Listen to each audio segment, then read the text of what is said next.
पण ज्या निष्ठेनं आदरणीय उद्धवजी ठाकरे साहेबांनी आम्हाला विश्वास दिला, संपत उमेदवार दिली आणि माझे सहकारी ते आमदार आहेत, बाकी सगळे चव्हाण आहेत, आणखी सगळे सर्व पक्षाचे पदाधिकारी ज्या निष्ठेने त्यांनी काम केलं आणि ज्या विश्वासानं मतदारांनी मतदान केलं त्याबद्दल पहिल्यांदा मी कृतज्ञता व्यक्त करतो त्यांचा.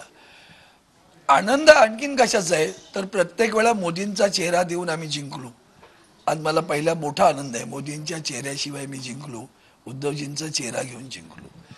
पण ते जे काय भ्रम आहे त्या भ्रमातनं बाहेर काढलं पाहिजे. एक गोष्ट वाईट मात्र दिसली, या निवडणुकीत पैशाचा जो काही गडगंज वापर झालाय तो मात्र दखल घेण्यासारखा आहे.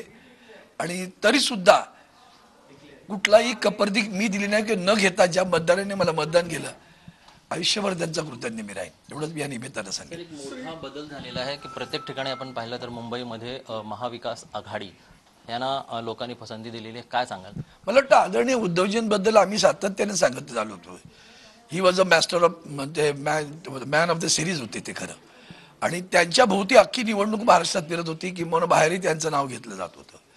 आणि या सगळ्या प्रकरणामध्ये लोकांना त्यांच्याबद्दलचा एक प्रचंड आदर, कोविडमधलं केलेलं काम आणि त्या पलीकडे त्यांच्याबद्दल जी वागणूक दिली गेली त्याबद्दलचा राग होता. त्याच्या पलीकडे आदरणीय उद्धवजींनी ज्या आक्रमकपणे प्रचार केला आणि जी टक्कर दिली ती शिवसेनेच्याच नव्हे तर महाराष्ट्राच्या इतिहासात लिहावी लागेल, इतकी मोठी टक्कर दिली त्यांनी.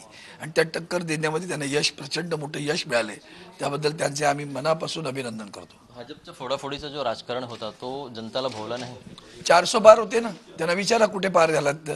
अजूनही आहे, समजू नका. ते जेमतेम स्वतः 235 जवळच आहेत बरं का. त्यांनी नाही आकडा पार केले 272चा. आता ते सगळे आघाडी बिगाडी म्हणून करतायत प्रयत्न, ठीक आहे, ते त्यांचं ते स्किल आहे खार, ते अशा लोकांना जमा करणं. बघू.